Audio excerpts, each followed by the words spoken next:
Hi guys, welcome back to my channel അവനവേക്ക്.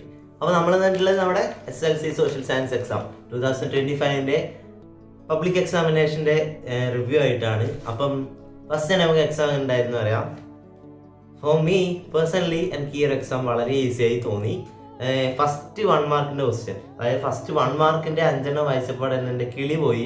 പിന്നീട് ഈ ഭാഗം തുറന്നപ്പോഴാണ് എനിക്ക് കുറച്ച് സന്തോഷമായത്. കാരണം ഈ ഫസ്റ്റത്തെ 5 മാർക്കിൻ്റെ എനിക്ക് ഭയങ്കര ടഫായിരുന്നു. അതുകൊണ്ട് തന്നെ ഫസ്റ്റ് 1 ഹിമാദ്രി അറിയായിരുന്നു. പിന്നീട് 4th 1 കോർപ്പറേറ്റ് ടാക്സ് അതും അറിയായിരുന്നു. പിന്നീടുള്ള 3 അറിഞ്ഞില്ല. പിന്നെ നമ്മൾ എഴുതി, അങ്ങനെ അറിയാമല്ലോ. ഓക്കെ, പിന്നീട് നമ്മൾ ഈ 5 എഴുതി.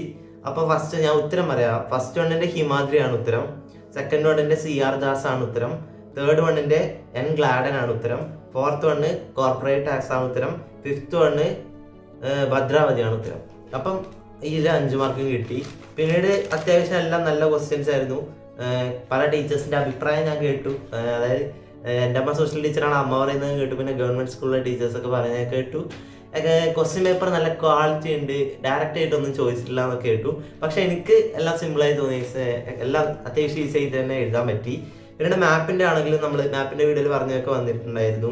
പിന്നീട് ക്വസ്റ്റ്യൻസ് ഒക്കെ അത്യാവശ്യം കൺഫ്യൂസിങ് ക്വസ്റ്റ്യൻ ആയിരുന്നു. പക്ഷേ അത്യാവശ്യം നല്ല രീതിക്ക് പഠിച്ച കുട്ടികൾക്കൊക്കെ അത്യാവശ്യം നല്ല രീതിക്ക് തന്നെ എഴുതാൻ പറ്റിയിട്ടുണ്ടാവും. പക്ഷേ നമ്മളെ വോട്ടിൽ നോക്കുമ്പോൾ അധികം ആൾക്കാർക്ക് മീഡിയ ആണ്. ഏകദേശം 1000-ഓളം ആൾക്കാർ വോട്ട് ചെയ്തപ്പം അതിൽ ഏറ്റവും മുന്നിട്ട് നിൽക്കുന്നത് മീഡിയ ആണ്. പലരും പല അഭിപ്രായം പറയുന്നുണ്ട്. അപ്പം എനിക്ക് ഈസി ആയിരുന്നു എക്സാം.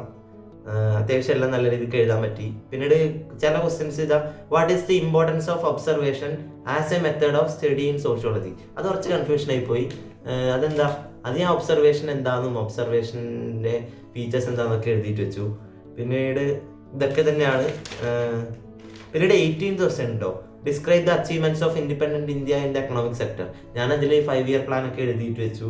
പിന്നീട് elucidate the role of Swadeshi movement in strengthening Indian nationalism. അതെന്താണെന്നറിയില്ല.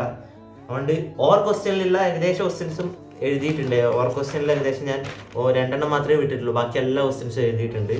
അതായത് ഓർന്ന് എനിക്ക് എക്സ്ട്രാ ചെയ്തിട്ടുണ്ട്. നമുക്ക് എക്സ്ട്രാ ഇല്ലെങ്കിൽ 2 മാത്രം വിട്ടിരുന്നു, ബാക്കിയെല്ലാം എഴുതിയിട്ടുണ്ട്. ഓക്കെ, അപ്പോൾ എക്സാം ഈസി ആയിരുന്നു ഗൈസ്. എല്ലാം മൊത്തത്തിൽ അടിപൊളിയായിട്ട് എഴുതി. അങ്ങനെ എഴുതിയിട്ട് വീട്ടിലെത്തിയപ്പോഴാണ് എൻ്റെ സിസ്റ്റർ എന്നോട് ചോദിച്ചു, എല്ലാം ഓക്കെ അല്ലേ, എല്ലാം സെറ്റ് അല്ലേ എന്നുള്ളത് ചോദിച്ചു.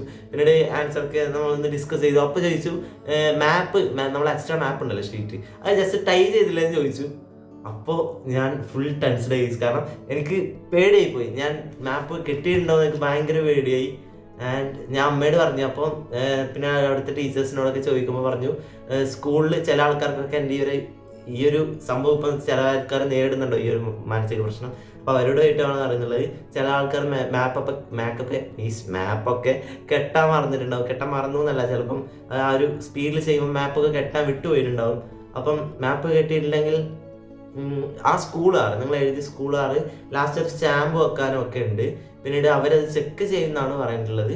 അപ്പോൾ ലാസ്റ്റ് നമ്മൾ എക്സാം എഴുതിയിട്ട് അവർ സ്റ്റാമ്പ് വെക്കുമ്പോൾ നമ്മൾ എല്ലാ ടൈ ഒക്കെ ചെയ്തിട്ടുണ്ടോയെന്ന് അവർ ചെക്ക് ചെയ്യുന്നതാണ് എനിക്ക് കിട്ടിയ വിവരം. ലാസ്റ്റ് ഞാൻ പെട്ടെന്ന് കെട്ടിയിട്ട് കൊടുത്തതാണ്. എന്താണെന്ന് എനിക്ക് ഡൗട്ട് ഉണ്ട് ഇപ്പോഴും. അപ്പം ഇതുപോലെ എൻ്റെ അവസ്ഥ ആയിരിക്കും വന്നിട്ടുണ്ടോ എന്ന് ജസ്റ്റ് താഴെ കമൻറ്റ് ചെയ്യാം. അപ്പം കിട്ടിയിട്ടുണ്ടാവും ഗൈസ്, ശുഭപ്രതീക്ഷ ഭഗവാന്. ഓക്കെ, അപ്പോൾ എന്തായാലും എക്സാം ഈസി ആയിരുന്നു. അപ്പം മാപ്പൊക്കെ കിട്ടിയിട്ടുണ്ടാവണേ, അത് മാത്രമേ എനിക്ക് പറയാനുള്ളൂ. ബാക്കിയൊക്കെ സെറ്റായിരുന്നു. അപ്പോൾ സോഷ്യൽ എക്സാം കഴിഞ്ഞു. ഇനി 1 വീക്ക് നമുക്ക് ലീവാണ്. അപ്പോൾ ഇന്ന് എന്തായാലും അടിച്ചുപൊളിയാണ് ഗൈസ്. ഇന്ന് എന്തായാലും ഒരു പഠിത്തവും ഇല്ല. ഇനി നമുക്ക് സോഷ്യലിൻ്റെ 4 വീക്ക് തീർത്തിട്ടുണ്ട്. അപ്പോൾ സോഷ്യലിൽ അത്യാവശ്യം നല്ല രീതിക്ക് തന്നെ കഷ്ടപ്പെട്ടിട്ടുണ്ട് ഗൈസ് പഠിക്കാൻ. 21 പാഠവും കവർ ചെയ്യാൻ നല്ല രീതിക്ക് തന്നെ കഷ്ടപ്പെട്ടിട്ടുണ്ടായിരുന്നു. മാപ്പ് നോക്കാം. ഓക്കെ, അപ്പം സോഷ്യൽ എക്സാം ഈസി ആയിരുന്നു. അപ്പോൾ നമ്മുടെ ഇനി ഈ ഒരു 1 വീക്കിൻ്റെ സ്റ്റഡി പ്ലാനുമായിട്ട് നിങ്ങൾക്ക് വേണമെങ്കിൽ പറയാം. പ്ലാൻ നമ്മൾ എന്തായാലും സെറ്റാക്കുന്നുണ്ട്. ഞാൻ എങ്ങനെയാണ് പഠിക്കുന്നത് എന്നുള്ളത് വേണ്ടി ഞാൻ ചിലപ്പോൾ ഒരു വീഡിയോ ചെയ്യാൻ നോക്കാം. അപ്പോൾ എന്തായാലും ഈ ഒരു വീഡിയോ ഇത്ര മാത്രമാണ്. ഈ ഒരു വീഡിയോ ഇഷ്ടപ്പെട്ടാൽ വീഡിയോ ലൈക്ക് ചെയ്യാനും ചാനൽ സബ്സ്ക്രൈബ് ചെയ്യാനും മറക്കരുത്. നമ്മൾ റോഡ് ടു 5K ആണ്. അപ്പോൾ ഇതേപോലുള്ള വീഡിയോസിന് വേണ്ടി ചാനൽ സബ്സ്ക്രൈബ് ചെയ്യുക. സ്റ്റഡി വ്ളോഗ്സിന് വേണ്ടി ചാനൽ സബ്സ്ക്രൈബ് ചെയ്യുക. +1 വ്ളോഗായിട്ട് നമ്മൾ വരും കേട്ടോ. എന്തായാലും മേടിക്കണം, നമ്മൾ എന്തായാലും വരും. അപ്പോൾ ചാനൽ സബ്സ്ക്രൈബ് ചെയ്യുക. Thanks for watching this week. അഭിനവേക്ക്.